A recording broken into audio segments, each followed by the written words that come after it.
Alright, today's stuff won't be very deep or involved because a lot of the advanced graphs we're going to do on our calculator, but we are going to talk about the characteristics of some of them so you'll know a little bit about what they're supposed to look like without your calculator.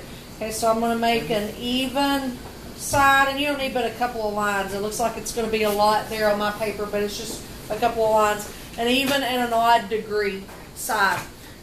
Degree, remember, is highest power. So if I've got a polynomial and I've got an even degree, highest power of 2, 4, 6, 8, some number that's an even number, the ends of my graph are going to be going in the same direction. They could both be going up, they could both be going down. Those are both examples of even degree graphs. What decides if it goes up or down is your leading coefficient. If your leading coefficient's a positive number, they're both going to point up. If your leading coefficient's a negative number, they're both going to point down. Okay? Yes? How would that, the first one, the positive one, how would that look? How do you type that? An equation. It'll probably, 1, 2, 3, it'll probably be something to the fourth power, like x to the fourth power minus a bunch of other stuff. More, because it has 3 turning points, I know it's probably going to be a fourth power. We're going to learn about that today also. Any more questions on that? Good point there, Sir Zane. Alright, odd ends are going to go in opposite directions. So I could have something like that. I call those, sometimes you've heard me say the snake or the lightning bolt. Both of those ends go in opposite directions. The one on the top, if I read that graph left to right, like I read a book, it goes uphill first. So its leading coefficient would be positive. The one on the bottom, if I read that left to right, goes downhill first, so its leading coefficient will be negative. Okay? Now I'm just going to give us a couple to graph, and we'll talk about how to get some points off of it. You already know. You can already type these in your calculator pretty good, but then I got a couple of other things after that. It'll be pretty easy schmeezy. First one that you got here says f of x is equal to negative x to the fourth. Now I chose this one this morning with first period, and they were confused by the question that I asked them. First off, let's use the characteristics that we just learned about. My degree's 4, so the ends are going to go in the same direction. My leading coefficient's negative, so they're going to go down. Okay, so I know it's going to be something like that. Then I asked them, does this mean negative x 4 times? Ran out of room, put it over here in the front. Or does it mean x 4 times and then make your answer a negative? Yes. Okay, good, Zane, you're right there. It means that bottom way, all about how it's written. Because if I did it on the top, negative times negative times negative times negative would be a positive. So this one would be incorrect. Now, as far as you go, typing that in your calculator, it wouldn't make a difference. But if you're computing it out by hand, you need to be aware of that. I'm going to make a quick input-output table. And you can check these in your calculator. If I do negative 2 to the fourth, that's 16, and then I make it negative. Negative 1 to the fourth is 1, and then I make it negative. 0 to the fourth is 0. 1 to the fourth is 1, and then I make it negative. 2 to the fourth is 16, and then I make it negative. So you can see those points are symmetrical there. You've got the vertex looking at the origin, so when you go to look at that graph on your calculator, it's going to almost look like a parabola. It's a little bit wider at the vertex than a parabola is, but you should have got something to look like that. Okay, check that in your calculator if that's how you're going to do it on the test. Check my points in my table, make sure you're able to get all that, and then we'll do another one. Y'all are usually better on the calculators than me, so I don't have to worry a whole lot on the stuff.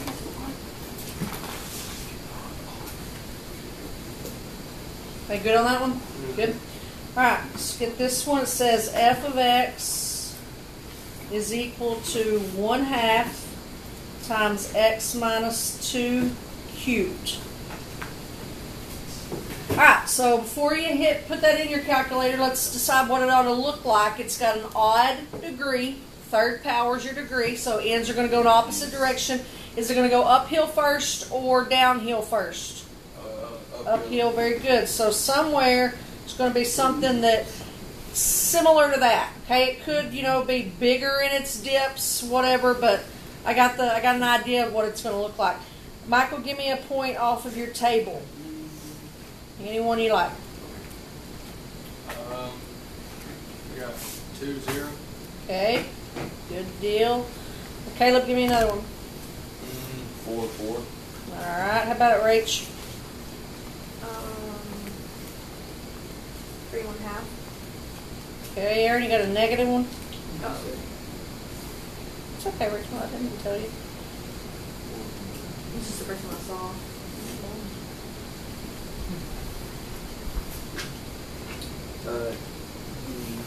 Negative 2, negative 32. Okay, so that thing goes way down there. All right, and then, look, put your graph button real quick. Let me just get an idea of what it looks like. It's closer to the first one. Yeah, over there, kind of something similar to that.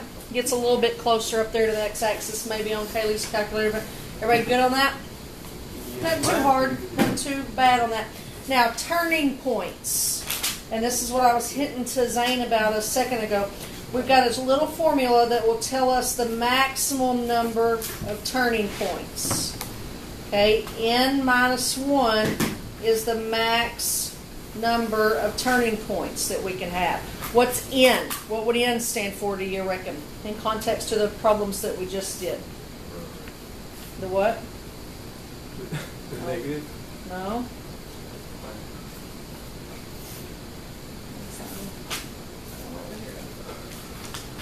The slug. Max number. N minus 1 equals the max 0? number of turning points. What's, Whatever the 0.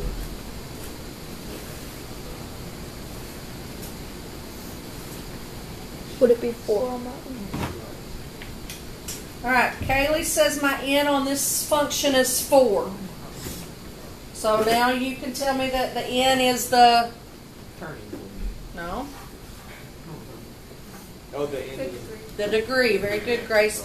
So the maximum number of turning points that graph can have is 3. Does that mean it's going to have 3?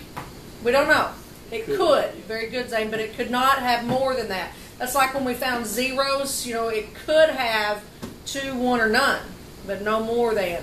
So this one could have a maximum number of turning points of 3. Turning points just means where it changes direction, so it's just a curve in the graph. Okay, I did this one to first period to try to trick them. Let's see if it gets you or not. Let me find it. It was a good one. There it is. I got f of x equals x squared times x minus 2 times x plus 3 squared. Directions say what is the max number of turning points. So we got to figure out what the degree is. Any guesses on what you think the degree is?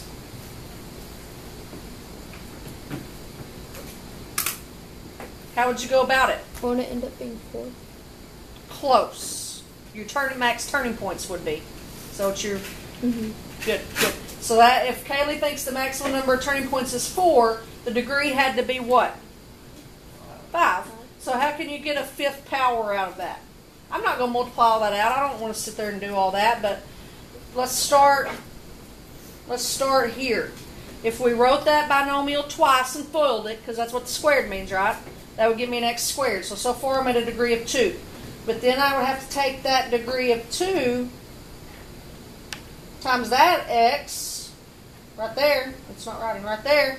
And that would give me an x cubed, right? So now I've got an x cubed times that x squared. Ends up being an x to the 5th. So it's got a degree of 5. 5 minus 1 would mean that would have 4 possible turning points. That would be... Spit it out, Grace. How can I write this where I'm going to understand it later? Oh, me. You nod. The, Because I feel like if I just draw like the Yeah. lines and stuff, I'm gonna be like, yeah. I guess I could write it down. Well, if we took x plus 3 times x plus 3, and we just knew that got us an x squared.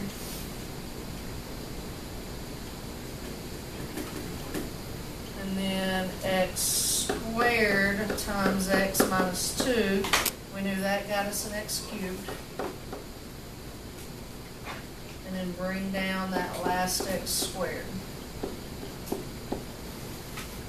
That might help a little bit, I'm not real sure.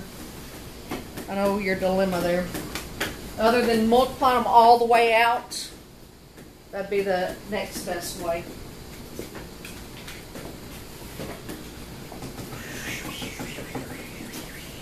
Alright, this next one that we got to look at in just a second after we get all caught up there is determining if there's a zero between two numbers. Remember, a zero on these things, what that actually is where it crosses the x-axis. So that little freehand graph I just drew there would have those 3 zeros across the x-axis those 3 times. Okay, so let's say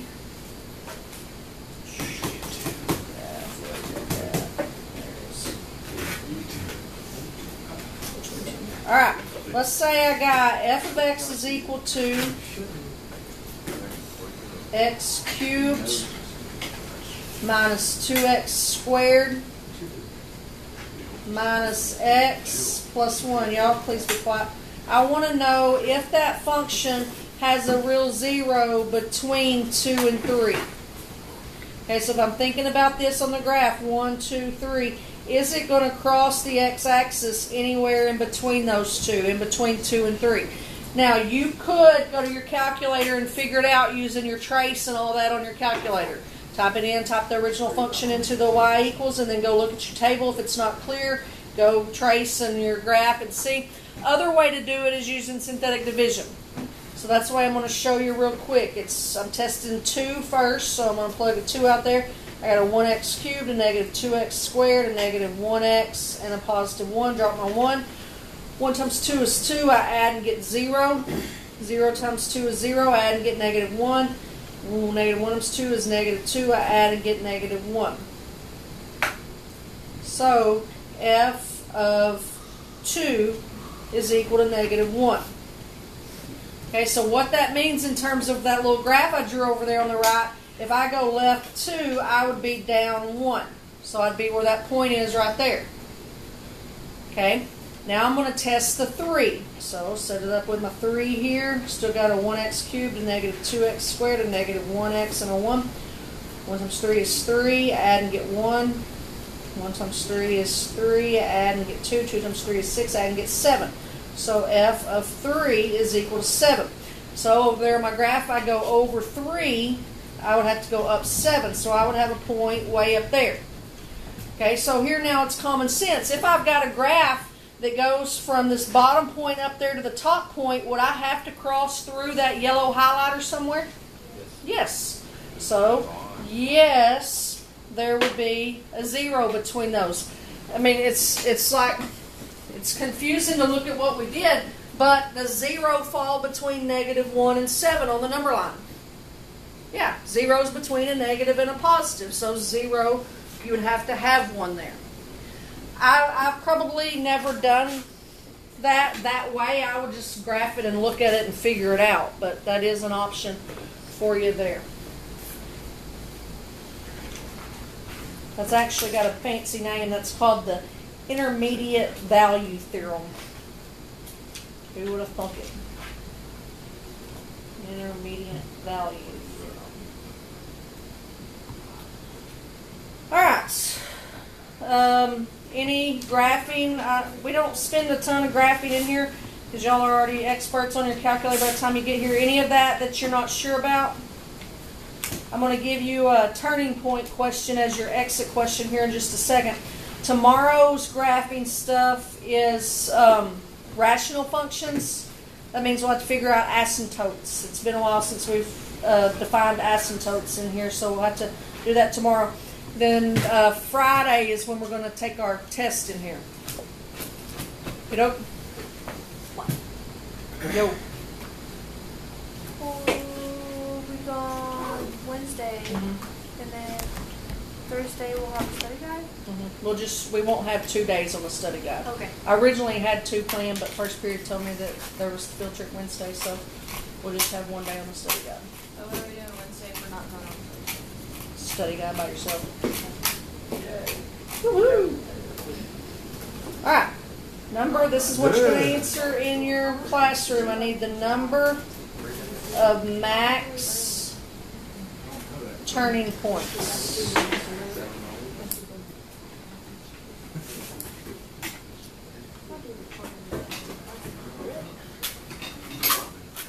me find out one of these.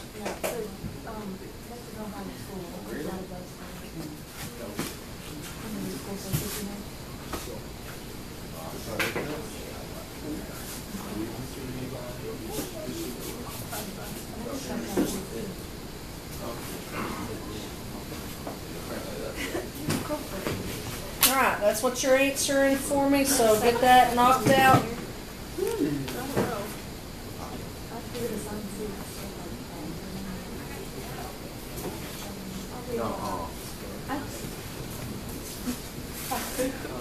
Did I not hit the button yet? I sent my name and driveway. Not it would be accurate, but I'm not sure. It's not that bad. I don't know her enough to sit by her the whole time.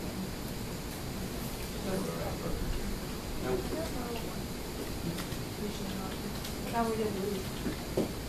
Wednesday or and All right, should be there now. I forgot to push the button earlier. Yeah, that's okay.